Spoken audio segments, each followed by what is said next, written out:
Bhagavate Vasudevaya. Om Namo Bhagavate Vasudevaya. Bhagavad Gita as it is, chapter 9, text 6. Yadhakashasthito nityam vayuh sarvatra go mahan tadha sarvani bhutani matsthani tyupadharaya. So now Krishna, in the previous two verses, he mentioned how in this whole material existence, he is pervaded everywhere by his avyakta murtina, unmanifested presence. And people with their material senses cannot understand his presence, how he is acting throughout, how his energy is all pervading, and how all the living entities are within him. Even though they are within him, he is aloof because he is there in Goloka and his energies are acting, his will is acting. And now Krishna talks more about his will, how it is acting. Yadhakashasthito nityam vayuhu sarvatra go mahan. This vayu, this wind, is sarvatra gaha, is pervaded everywhere. Mahan, great. But always it stays within the sky. Sky is its limit. Wherever the wind might go, wherever it might pervade, how much great it is, how much speedy it is, how much uncontrollable it is. But it is all, always, it must be contained within the sky. Akasha sthitaha nityam. Always it is within the sky. Sky is the limit. Tadha, similarly, sarvani bhutani matsthaniti upadharaya. Understand that, upadharaya, that all these living entities, all this material manifestation, sarvani bhutani matsthaniti, they stay within my will. So that is how Krishna's will is working. Everything is under his will. So Prabhupada mentions in the purport, for the ordinary person, it is almost inconceivable how the huge material creation is resting in him, in Krishna. But the Lord is giving an example which may help us to understand. Space is the biggest manifestation we can conceive. The cosmic manifestation rests in space. Space permits the movement of even the atoms and on up to the greatest planets, the sun and the moon. Although the sky or wind or air is great, still it is situated within the space. Space is not beyond the sky. So this whole thing is within that sky, Akasha. Similarly, all the wonderful cosmic manifestations are existing by the supreme will of God. And all of them are subordinate to that supreme will. So this is the supreme will of Krishna. Everything is working under the will of Krishna. Matsthaniti upadharaya. As we generally say, not a blade of grass moves without the will of the Supreme Personality of Godhead. Thus, everything is moving under His will. By His will, everything is being created, everything is being maintained, and everything is being annihilated. So, one might ask the question, if everything is being done by the will of the Lord, then where is our free will?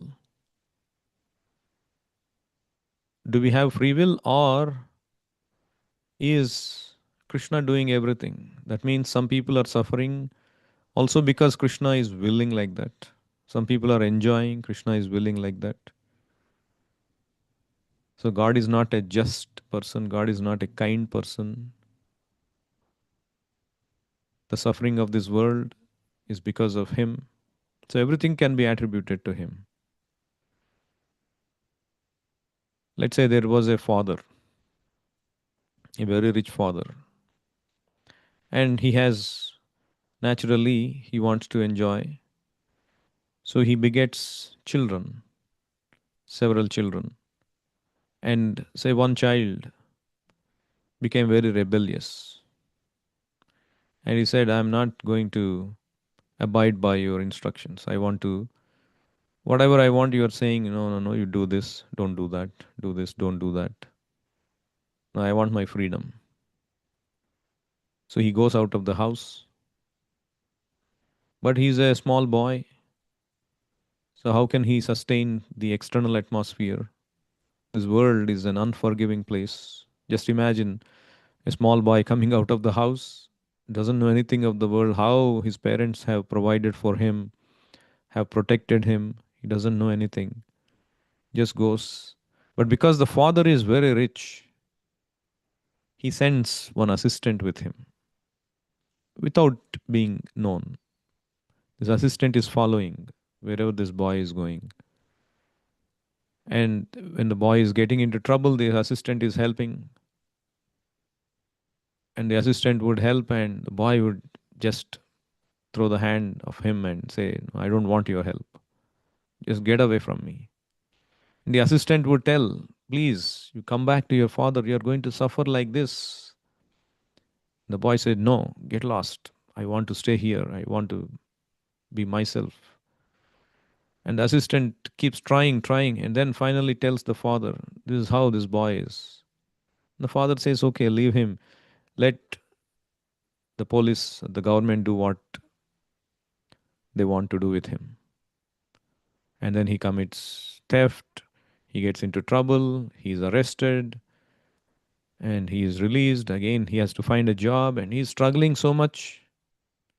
And again, he commits theft, again, he's jailed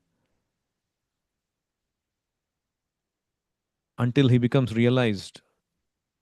One day, the assistant comes again and tells him, "See how you're suffering. Why don't you come back?" And then he agrees. And then by the influence of the father, his jail term is reduced. And then he comes back to the home. So you see, this is typically exactly what the journey of a conditioned soul is. We are all part and parcel of Krishna in the spiritual world, our rich father, and we have no troubles serving and enjoying life. But because we wanted freedom, so called freedom, so called independence from God, we come from that abode, fall down to this abode. But the Lord, being very kind, He expands as Paramatma and comes with us, just as the rich father sends his expansion, the assistant. The Paramatma is within us. In whatever species we go, the Paramatma is accompanying. He is granting the desires. So the assistant, wherever he went, he's protecting the boy. And if sometimes he would even pay for whatever things that he stole. And he keeps reminding, why don't you come back? The super soul keeps reminding us, no, what you are doing is not good. But then the boy wants to do what he wants. So Krishna honors the free will. He lets him do. Without Krishna letting us do, we cannot do anything. Krishna can actually bind him, force him, and bring him back. But that is not, after he goes back, he won't feel good about it. Why are you binding and bringing me? I don't want to serve you. So Krishna does not want anything forced. He gives the free will and he allows, okay, under the guidance of that assistant, okay, you do what you want. I pay for your bill. But after a certain time, the father says, okay, leave him to the government, to the police. So either you are under the will of that assistant or the father, or you are under the will of the government or the police. Either way, you are bound by somebody. You cannot be free. So either the jiva is under the spiritual energy of the Lord within the spiritual world, or under the material energy of the Lord in the material world. Either way, he is under the will of the Lord. All his activities are permitted either by the spiritual energy or the material energy. Just like the government. Government gives the license either if you want to start a anotha sharanalaya or you want to start a brothel house or a liquor house. The government has to give you permission. License has to be taken. Why the government is granting? Because it is a free will. Somebody wants to progress in life. Somebody wants to do bad things in a regulated way. The government says, okay, at least instead of becoming an animal, you become a regulated person. You do in a regulated way.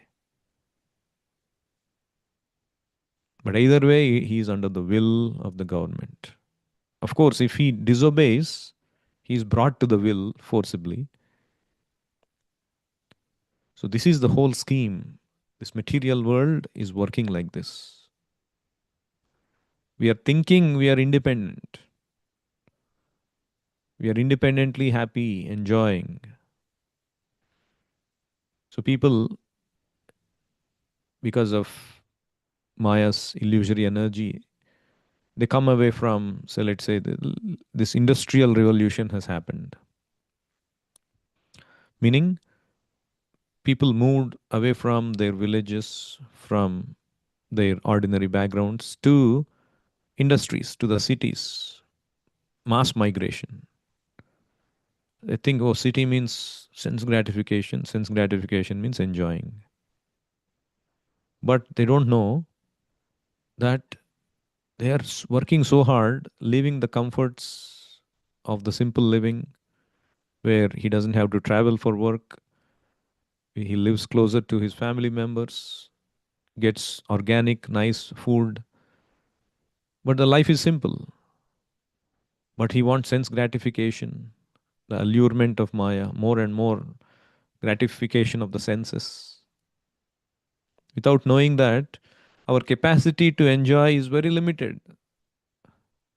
We need sense happiness, sense enjoyment, but not sense gratification. Because our capacity is very limited, and the Lord knows whatever the Lord gives us as prasada, we should take that. Lord knows what is good for us. For an elephant, the Lord gives hundreds of pounds of food ready. But for us, He gives only some grains. For ant, He gives a tiny portion. Because He knows He can take care what is good for us. But we want to imitate God instead of being ourselves as servant of God. Imitation of God means He has unlimited capacity to enjoy. So whatever I see, I want to enjoy. Imitating. And what will happen? Let's say you pour more water to the plant, small plant. Little bit of water is good for its sustenance. Keep on pouring more water, water, water. What will happen? The roots will get corroded. It is harmful. Just like more and more food or more and more salt, because the taste is there in the salt, you add more and more salt. The taste is spoiled. Yehi samsparshaja bhoga dukkha yonaya evate adiyantavantah kaunteya nateshu ramate buddha. So this sense gratification is this bhoga. People think enjoyment. It is only samsparsha. It is only touch sensation. It is only interaction of the senses and sense objects. Nothing to do with the soul. But that leads eventually to misery. Dukkha yonaya evate. So ramate buddha, nateshu ramate buddha. A Buddha, an intelligent person, does not live life trying to seek more and more sense gratification because it eventually leads to misery. But our unlimited tendency to enjoy has to be placed properly in being servant of God. Then we can get unlimited enjoyment by serving God, not by trying to imitate God and trying to enjoy our senses. So the industrial revolution happened, and people have moved to industries thinking they can enjoy life like that. But they started to undergo so much of misery. So this the living entity, just like this father giving that free will to that living entity, is but still the living entity is under the will of God. So it is not that the free will is nullified. The father is awarding the free will to everyone, but he is still under the will. Either he is under the assistant's guidance or the government's guidance. He is strongly bounded by the laws of both. So that way he is under the will of the Lord. But the free will is still there. He can either choose to act in one way or the other way. So the Lord sanctions doesn't mean that is what the Lord wants. Yes, the Lord sanctioned for a crime to happen. Somebody killed somebody. Is that the will of the Lord or the sanction of the Lord? It is a sanction of the Lord, but it is not what the Lord desires. The Lord desires you give up all your nonsense and come back to me. But because we keep on asking the Lord, I want to do this, I want to do this. Okay, the Lord sanctions under the framework of this material nature. Okay, you accumulate some sukruti, then you can stamp on the ants. Like you are a strong person, you can easily stamp on an ant or kill an insect or kill a weaker person because they don't have as much piety assimilated. But you have to be responsible for your action. The Lord sanctions all this, but they have to pay the price. So that's not actually the desire of the Lord. It is the desire of the living entity. The desire of the Lord is you just surrender to me. Sarvadharman parityajya mamekam sharanam braja aham tvam sarva papebhyo mokshayishyami ma suchaha. The Lord says, everybody is desiring whatever they want and I have to sanction. It's a big problem. The thief is desiring, let me steal from this house. The landlord is desiring, let me protect this house. So what does the Lord has to do? How the Lord has to accommodate all these things? So he says, oh fool, just give up all your nonsense desires. It's creating big problem for me. Just come back to me. Desire that. Desire only what I want. That is the message of Bhagavad Gita. Prabhupada further mentions here about the will of the Lord, how things are working. In the Upanishads, it is stated, it is out of the fear of the Supreme Lord that the wind is blowing. In the Garga Upanishad also it is stated, by the supreme order, under the superintendence of the Supreme Personality of Godhead, the moon, the sun, and the great planets are moving. There is a description of the movement of the sun, and it is said that the sun is considered to be one of the eyes of the Supreme Lord, and that it has immense potency to diffuse heat and light. Still, it is moving in its prescribed orbit by the order and the will of supreme will of Govinda. So, this is how the will of the Lord works. Everything we find in this nature, everything is working under the superintendence of the Supreme Lord. So, Kapila Deva in Bhagavatam says, Madbhayat vati vatoyam suryastapati madbhayat madbhayat varshato devo bhagano bhati yadbhayat. All these things are happening by the fear of the Lord. The wind is blowing, the sun is rising and rotating in its fixed orbit, the moon is rising, the rains are falling. Everything, nature displays a particular characteristic. You cannot, that it cannot display anything other than its characteristic. It's because of the fear of the Lord. Srila Prabhupada was once walking with his disciples, and he was walking along the beach.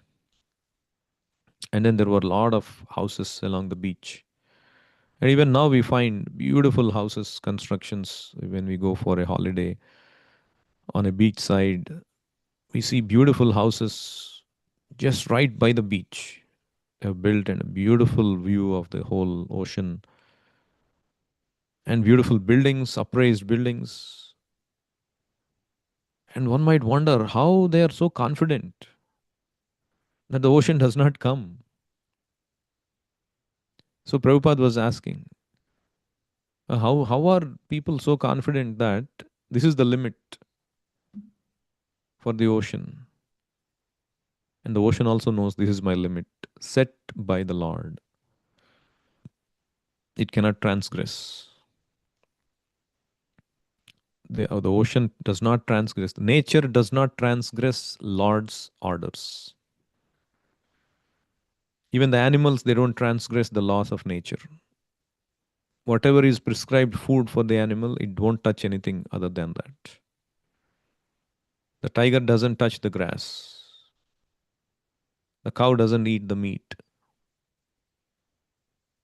Every animal, eating, sleeping, mating, defending, is all under the law of material nature. But the human being is misutilizing the intelligence, the higher intelligence given by the Lord. Instead of, why is it given? Why the advanced senses? Why the advanced intelligence is given? Just like a ordinary piece of paper and a currency note. Both are pieces of paper, but a currency note has more value. One who knows that, a child might not know, but an adult knows, and then he uses it to get something valuable. But if the adult also is not educated to understand that this is a valuable currency, not paper, he uses that currency to misuse just as a paper and tears it, rips it, and plays and makes rocket and throws just like the child does. It is a gross misuse. What a waste of that currency that was given to him, isn't it? So similarly, as we evolve in from these lower forms to become human beings, we are given higher sense abilities, higher intelligence abilities, ability to inquire into absolute. Athato Brahma Jignasa, the Vedanta Sutra is saying, Atha, now that you got this human form of life, Ataha, hereafter, Brahma Jignasa, engage in inquiry into the absolute truth, who you are, what is the purpose of life. But unfortunately, we are misguided by our material association, Maya. Hey, life is meant for enjoyment, man. What are you doing? At least let your kids enjoy. And then they come and tell, oh, my son or my daughter, they are out of my hands. I wish I had taught them something valuable. So This is how, this is what is the result of your so-called enjoyment, misusing the valuable human life. Punah punah charvita charvananam, trying to squeeze the already squeezed enjoyment. The sugar cane, they're making sugar cane juice. The sugar cane comes out, pulp comes out, already it has been squeezed. And again, the guy puts back, again, trying to squeeze the pulp, squeeze the juice out of it. Hardly any juice comes. But for lack of other enjoyment, higher enjoyment, we keep trying to squeeze, squeeze, squeeze.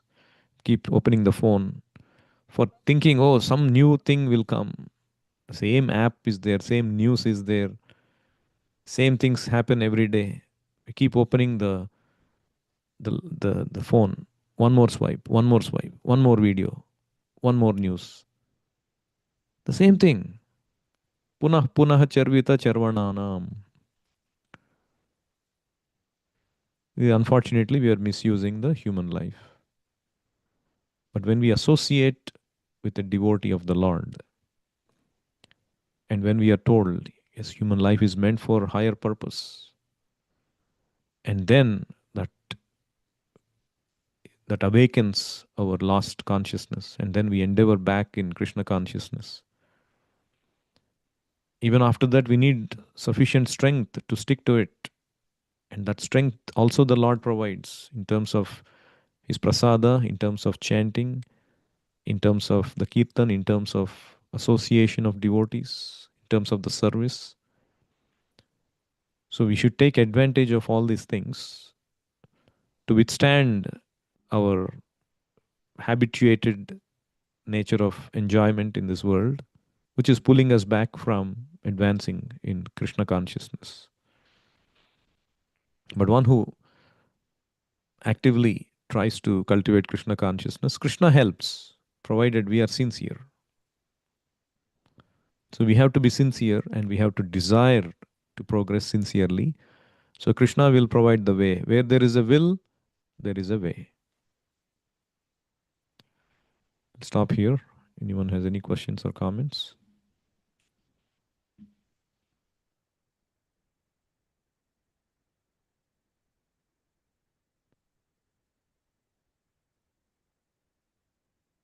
Bhagavad Gita as it is ki jai, Srila Prabhupada ki jai, Nitai Gaur Premanande, Hari Hari Bol.